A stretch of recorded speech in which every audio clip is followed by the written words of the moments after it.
change some of these questions a bit for our school because our situation is different. But Okay. so basically, number one question they have is: so what is the current science and math or nutrition curriculum, if any, that your school uses? Because like if anything specific to California, we're doing the national research study. So just in terms of what we do here, teachers are allowed to kind of schedule out where it fits into the day. In terms of science, we use FOSS kits right now, and then also FOSS kits. FOSS kits, so they come in like a box, and then they can, there's hands-on materials and things like that that they can teach their science with. And then I believe our social studies is Scott Forsman. Great. And that's all within the school day. Perfect. And what standards, like NGSS or Common Core? So Common Core for sure, and then we are moving towards the next generation science standards as a whole district. Oh, so are we gonna get rid of Common Core in California? Do you know? No. Or your I school? don't, Oh, so you no, have no comment on that one. Okay, so we have Common Core plus the NGSS. Moving towards, so the NGSS, that's specifically for those are science standards. Oh, okay. The two are. Okay. Got it. Great. Thank you. So how do your curriculum science fit into your instruction? Well, I guess that's more for the teachers, but like, do you guys have textbooks? Do you use apps? What kind of? All of the above, and it's structured into the school day, so they build in time, just like they would for English language arts or math. Okay. So one question I have that so some of the schools we have presence in do treat us like the FOSS kids and put us as part of the daily, and then some like you guys have chosen the after school. So you're considered like an enrichment program for our school, and so students would sign up outside of the school day to participate, and more specifically, since it is a paid program, anything that is within the school day is public free. Education, so it is free to all students. And so when we have groups that come in and they rent space, basically they're using the space on our campus, providing a service to our students, but it's paid because they are an outside organization, so not directly tied. FOSS kids or what's this? I was Scott Horsman. Those so FOSS kids are completely free to schools. That's the curriculum that our school has. Those are the curriculums that our school. And you don't pay for that curriculum. Right? As districts, you do. You do. Okay. So part of this research is to see if we want to shift, because some of the schools we're in, they want us to be more like in school, and some kind of like the after school. So we're trying to determine this next app that we build if it needs to be more like aligned with the NGSS and the Common Core, so that schools would just pay for that. What is your school's preference? So two things. One is, I would just say as an organization for you, I would move that way, just because it'll make you more appealing to schools to bring you in as a program regardless of where you fit in. For Landels and I'm assuming our district, it is hard to bring in additional things. I'm just talking in terms of just the school day. So for us, an after school program has worked very nicely, and that's what we would like to continue. So, but you would still, even if it's an after-school program, you'd like to see it aligned with the NGSS. It makes sense, right? Because that is where all schools should be going. How often do your students study science and math, especially for first and second graders, for the purpose of this study? It's built into their schedule, so at least 2 to 3 times a week. Built in, and then always trying to do more kind of cross curriculum where they're bringing it into other ways. So like in English language arts, I could go in and maybe they're tying in social studies and history to that lesson. So right. In terms of STEM and or nutritional education, do you even have you don't have any state or federal mandate for nutrition education? There is. I forget what grade level it is. Okay. So I don't have that information. But there is. You know for sure for first and second. It doesn't. And usually it's tied through physical education. But there is like a health and wellness kind of component. STEM, no. Tied into physical. STEM is not required. No, STEM is science, technology, engineering, and math, and so that's. Well, that's it's more of a. I don't know how to explain it, but it's more of a it's not like a curriculum that you do. It's not a program that you do. It's more of something that you bring into your school. So again, those are two different things. Those are two different things. Is STEM considered more enrichment still, like additional? Yes and no. Yes and no. That's kind of a tough. That's kind of a tough one. It just depends. Okay, great. So in terms of STEM or nutritional education, what are the top 3 problems or the challenges that you have as a school, if you have any problems? Well, there's always challenges. I don't know if I have a top 3. But I'd say most important is just keeping our students engaged in what they're learning, right? Because once you have them hooked in and they're engaged, we know that they learn so much more. Mm-hmm. And so I would say that's always just something that we're continuing to work on. And then I would also say language skills, right? We're always trying to work with our students on their reading, their writing, but also their speaking and their listening abilities, and just improving that. And in terms of speaking, just presentations and being able to express themselves and their thinking. So if you could tie those, the engagement is there, I know, with your program, but tying in those language skills as well, I think is really helpful to all students.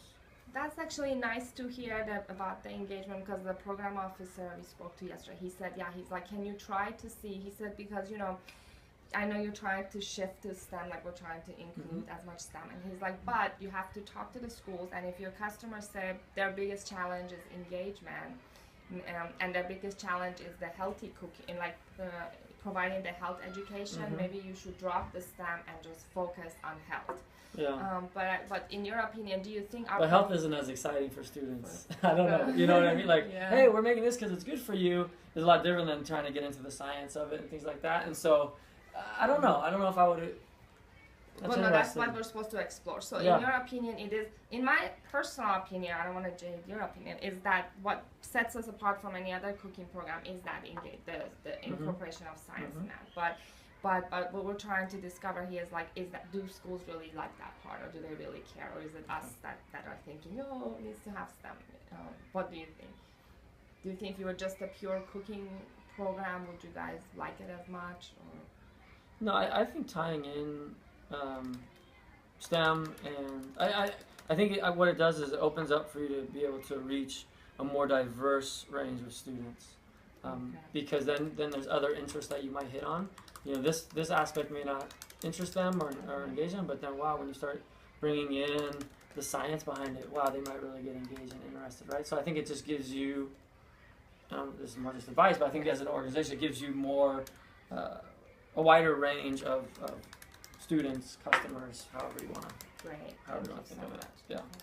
What are you currently doing to solve these challenges? I guess it's going back to the engagement. And we do professional learning around it as a school and as our district.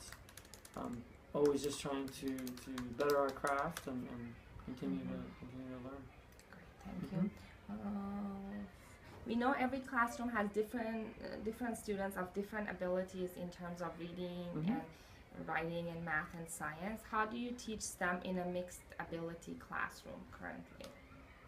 I think it doesn't matter what subject it is. It's just we call it differentiation, and it's just trying to meet the learners where they are, and really having the same teaching standard or same expectation, but some students may just need to get there in a different way. And so it's just, when you have your classes, it's as you get to know your students, you may have to explain something in 2 different ways, because some students over here kind of understand or follow you, but some students may need to explain in a different way. Maybe there's vocabulary that they don't understand that's really holding them up, and they're not able to understand because they're stuck on this word that they don't know what it is. So I think you just need to be really aware of that, so when you are teaching your cooking lessons, you're maybe breaking down the vocabulary so they can understand. You're explaining things in more than just one way. You're using lots of visuals so that they could see what you're talking about. So those types of things help to bring all the learners from all different levels together. Thank you. If you had a magic wand and could change one thing about how your school's teaching math, science, wait, what? Geography or nutritional health, what would it be? If you had a magic and change one thing about, and you can just pick one of those topics. I think I'll pick all. I think just time. They're so important. I feel for us makes sense outside the school day because it gives us the opportunity to give students more chance to continue learning. And so, yes, we try to build more and more into the school day, but we are governed by, bell to bell. Right? Landels starts at 8:15 and we're done at 2:50. Right? So what we do within that window of time, we want to make it to be as meaningful as possible, but with enrichment programs that we can bring in, and we have what we call our LEAP program here at Landels, which is our enrichment program, which is free to our students. We do like Thursdays and try to build some things in. We just try to find opportunities wherever we can, right? Okay, So, thank you. yeah.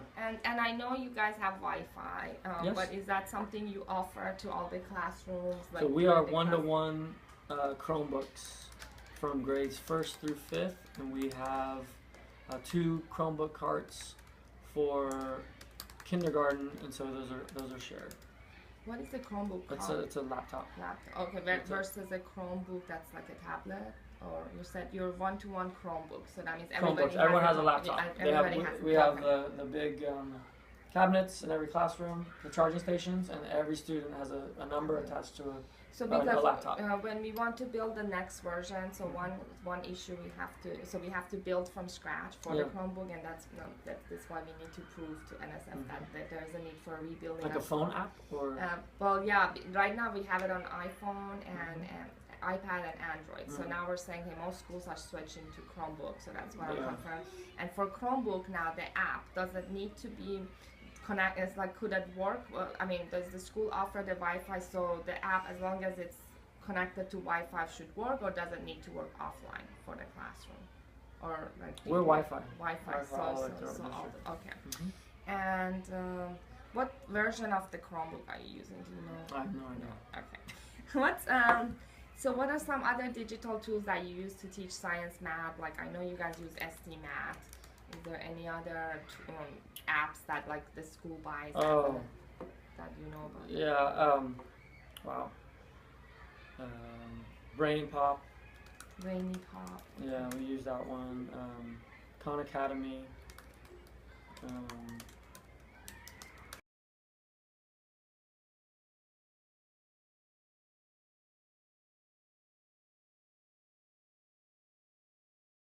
Come from you or from the district?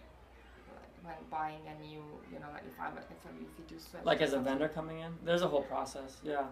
And I don't know for us if it would work. I mean, that was like one of your first questions. What I would prefer. I like the You like the after school, yeah. I like the after school program.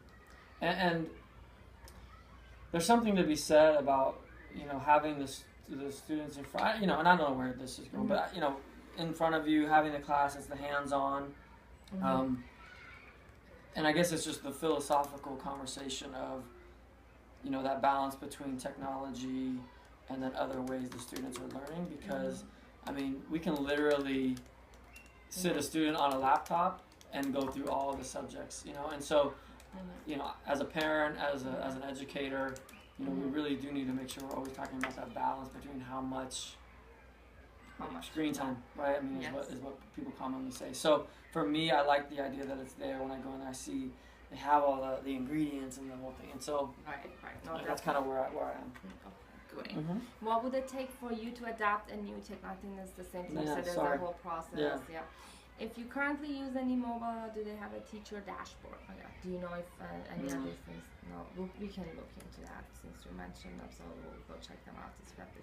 Do you prefer mobile apps that have a different user, adult version versus like child version dashboard? You don't care, right? Okay. I mean, okay. Are you the one involved in selecting these new mobile technologies, or do you usually go with the district? I'm part of. Well, it depends on what it is.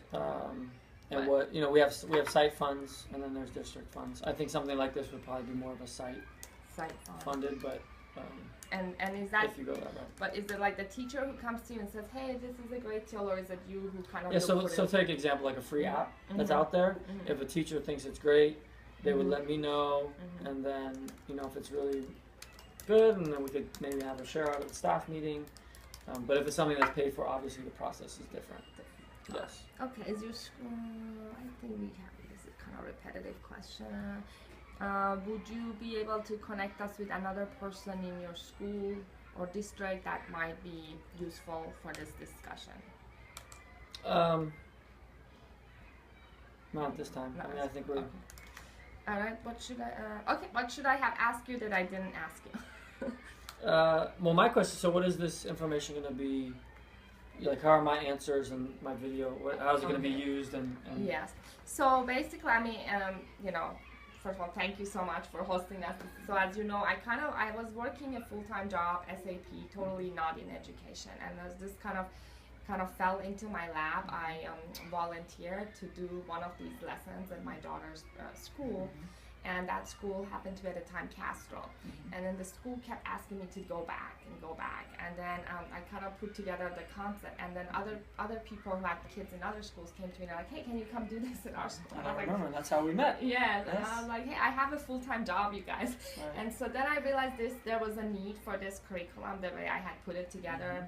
And kids really liked it, and people started eating healthy. So I kind of quit my job and became full-time doing this. But the after-school model doesn't give me enough. I haven't had a salary for 3 years doing this, you know, because by the time I pay rent and the teacher and insurance. Yeah, this is our third year, right? Yes. Working together. But like, you know, basically by the time, in this school I don't make money, but like schools like, for instance, Sunnyvale, they don't have a rental fee and stuff. We still make, I can make a salary. But as a business, it's not really functional business.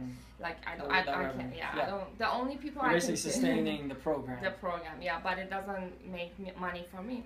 So then I applied for a grant from the National Science Foundation. So the National Science Foundation really liked it because they were like, wow, we did a survey of 1,000 students who've been in the program.